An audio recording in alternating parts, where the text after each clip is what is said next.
everybody, welcome to Blackstone Academy for the Magical Arts. Welcome. It's been a while. I haven't done one of these in probably about 2 years or a year and a half. Yeah, I'm looking back at some old videos and kind of wanted to get into the groove again.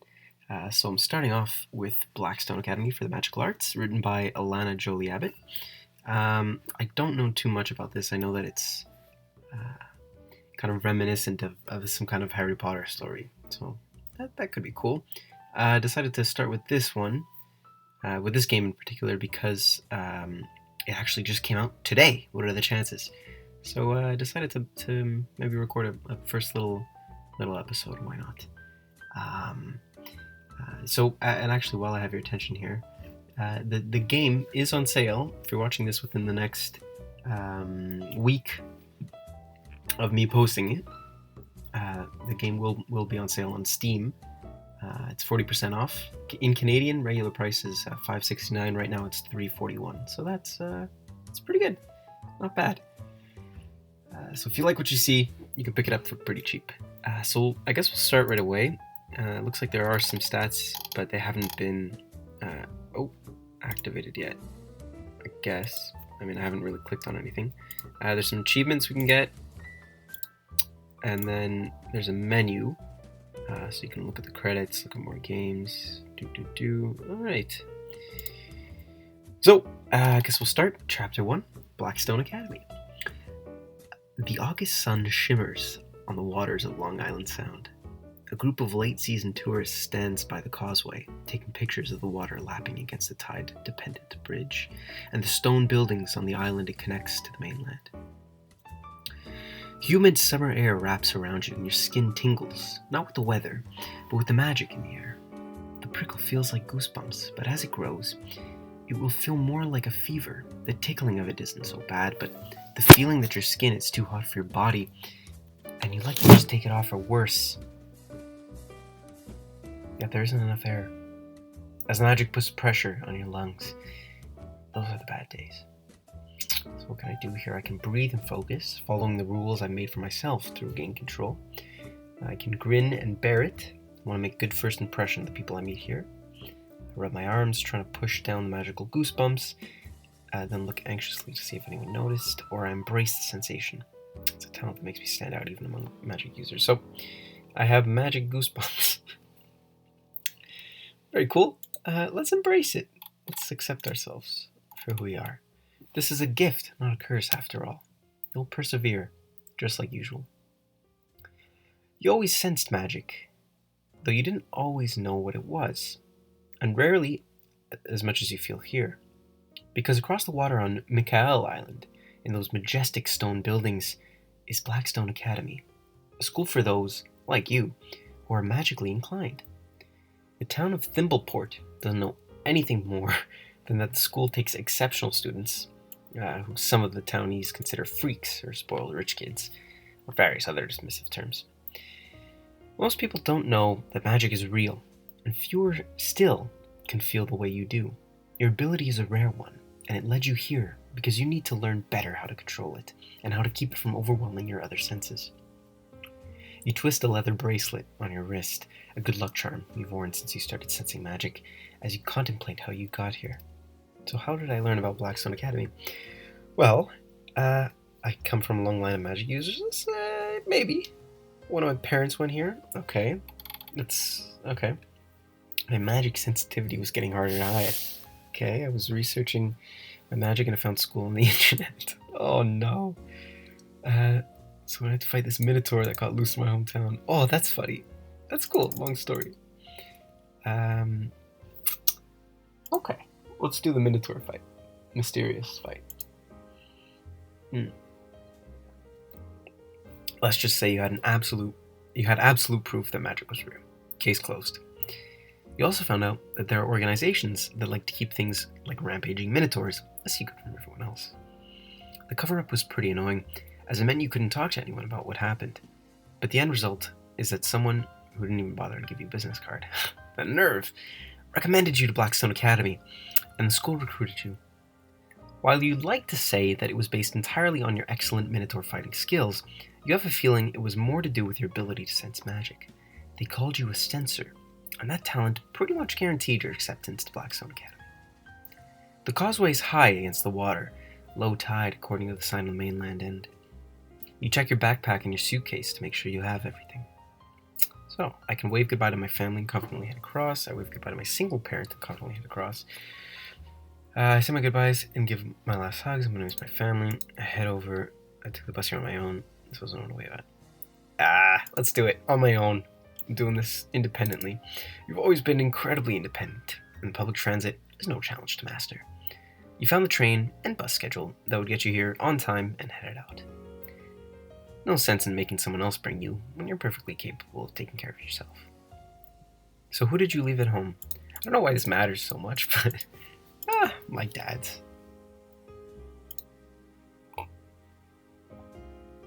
But about your siblings? I'm an only child. It's at least a half-mile walk from the shore to Mikhail Island and the Blackstone Academy campus. Your suitcase bumps along as it rolls across the causeway.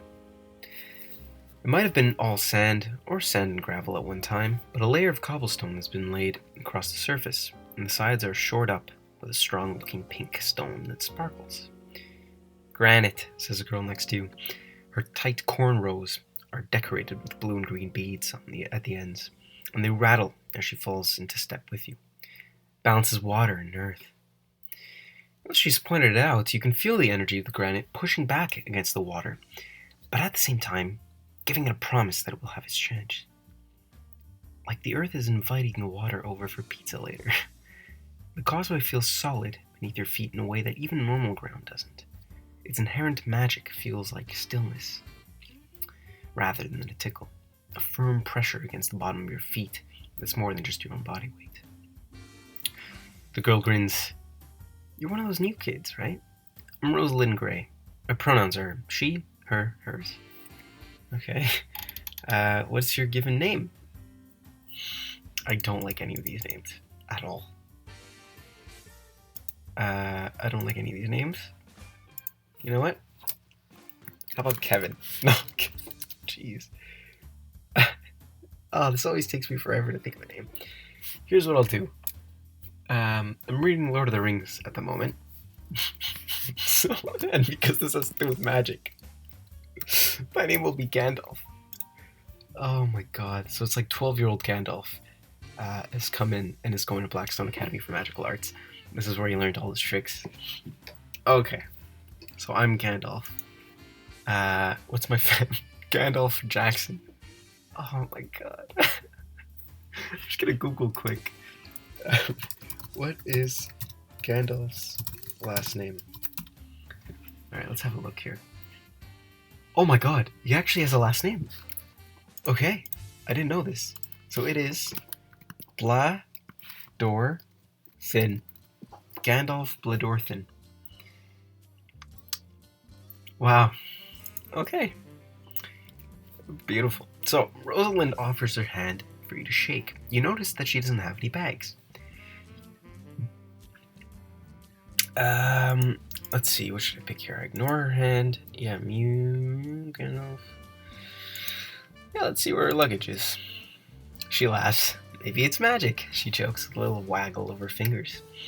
I always like to greet some of the new students as they arrive on the causeway, she says. I'm an islander. I started at the academy in grade school, so it's great to see some fresh faces. You can get tired of looking at the same kids you've known since second grade, you know? By now, you've reached the end of the causeway, and she gestures to the stone buildings. Know where you're staying? I'm in Wene. Wene. But I can give you directions wherever. Okay. Again, I'm male. Wren House, I say, meaning the high school boys' store. Okay. Oh my god. Big text. Rosalind points the direction of your dorm. You'll find it okay from here. I've got to head off to the docks. Coach Rogers has a couple of us islanders setting up to launch the Sky Race for the Sky Sailing Team tryouts. You should definitely do it. It's our best, which kind of means only sport here. But we're super competitive, and now that I'm actually in the high school level, I can compete against the other schools instead of just flying around for Blackstone races. She gives you a big smile. See you around, new kid. All right, Rosalind. See you later. The 3 high school dorms and the 2 dorms for the kindergarten through 8th grade students are set back beyond the administration offices, and, it appears, main cafeteria that are the first buildings that any visitors would encounter upon crossing the causeway. You suspect that's intentional.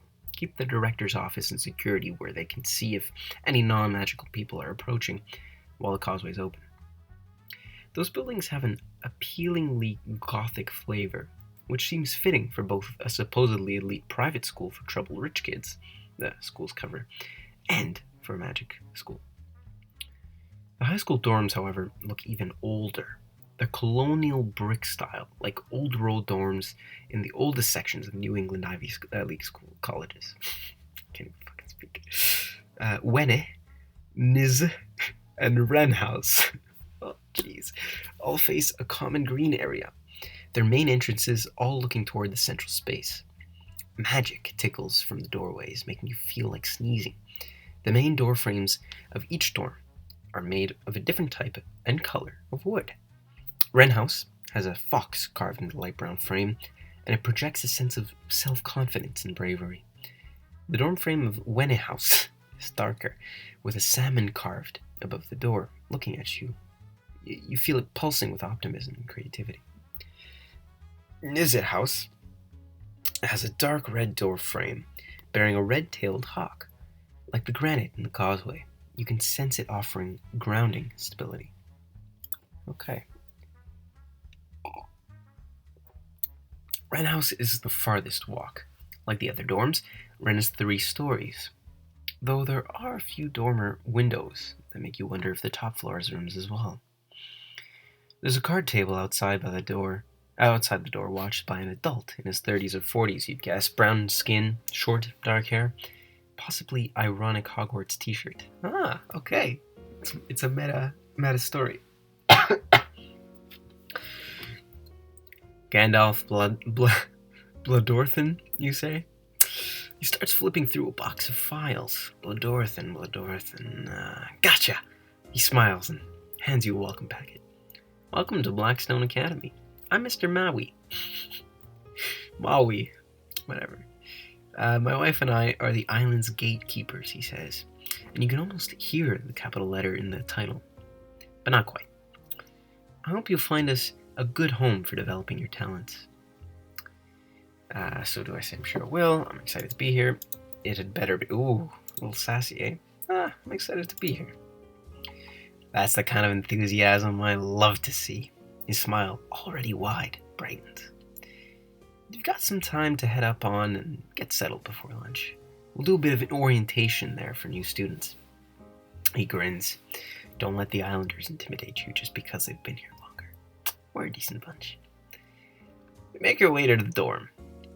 Your room is small and built in parallel. On either side of the central window are 2 beds, 2 desks, and 2 closets.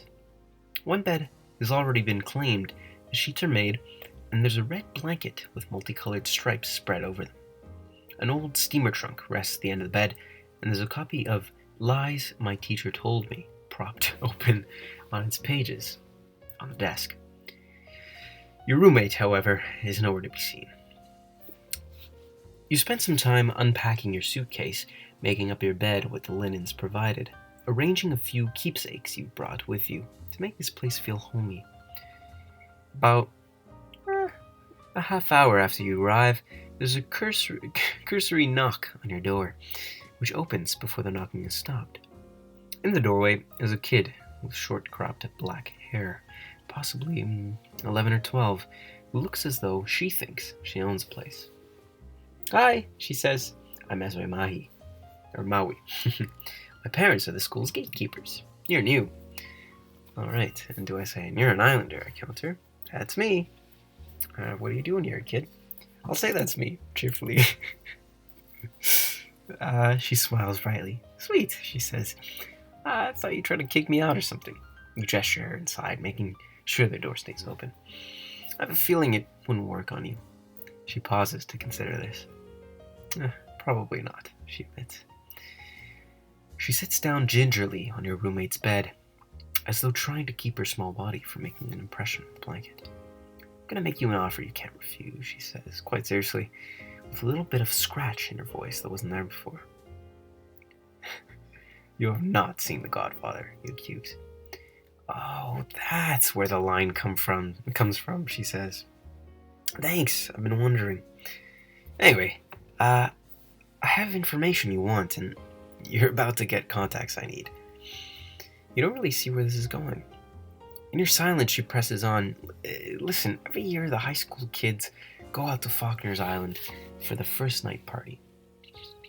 In Skyboat? Cool, I'm listening. And that has what to do with you. I can't help you, kid. Do they also know about the party? So it looks like this girl, Esme, wants to try to get into this party, eh?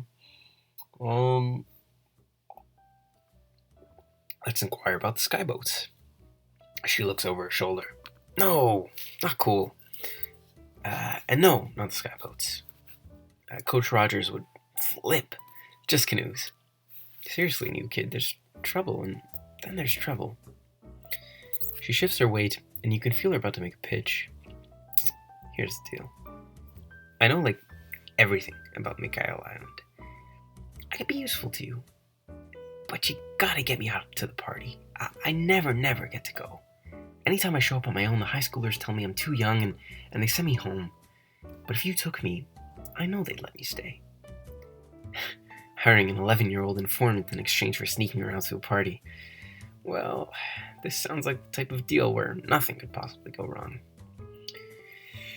What am I gonna say here? Fuck it, let's do it. For my head. You got a deal, Esme. Esme practically leaps off of your roommate's bed to shake your hand. Awesome! I knew you were the right person to ask. You wonder if that means you look like a sucker. Listen, we'll meet behind the library after dinner, okay? We can plan from there. You've got to admit, she already got this whole thing figured out. I'll be there, you say. Esme moves to the door just as another person steps into it. About your height, with longish, sandy brown hair, pulled into a loose ponytail, wearing a black t-shirt with what looks like an indie band logo on it. The student frowns at Esme. Didn't I already tell you to get lost, kid? I don't need to get in trouble on the first day. Esme grins, as though to counter the older student's expression. I was just on my way out. She slides out past him as the person who is presumably your roommate comes into the room, looking suspiciously looking suspiciously at the bed where Esme was sitting. She hit you up about that stupid party thing too, huh? What am I gonna say here? Sounds like fun.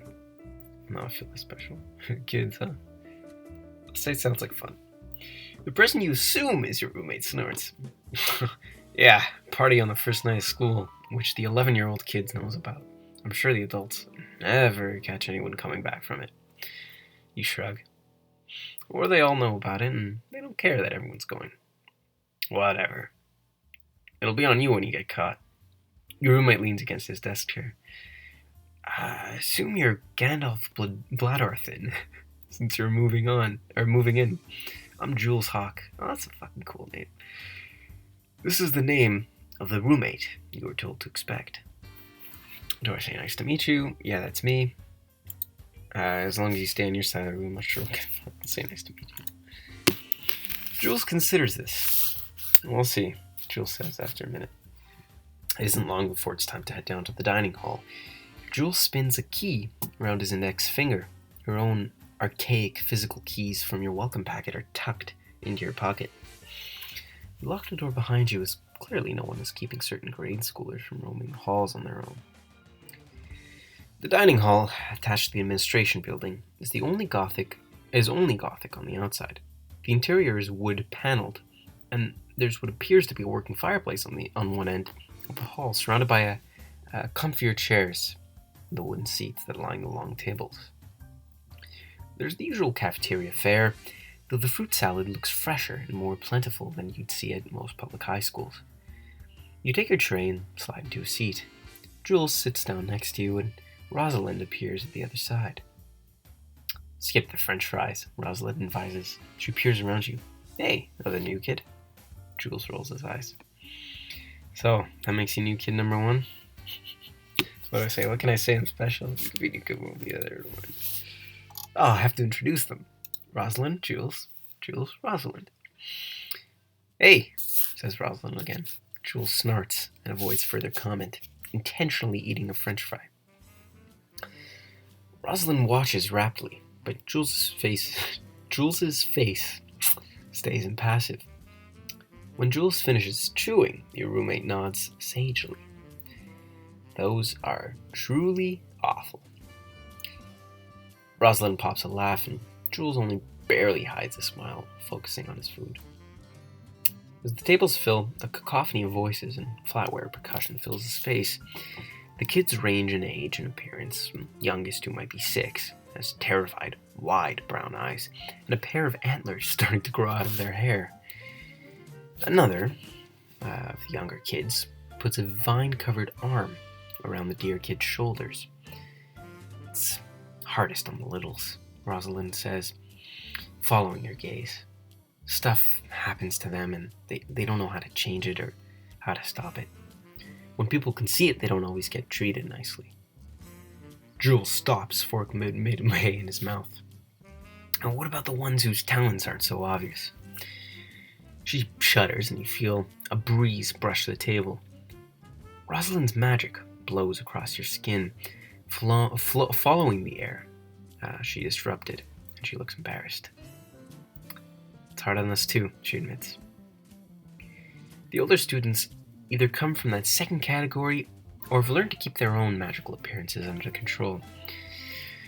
You see, some other high schoolers tossing a ball of light across their plates. A tall girl murmurs over her food, and a smell of curry and paprika wafts from french fries.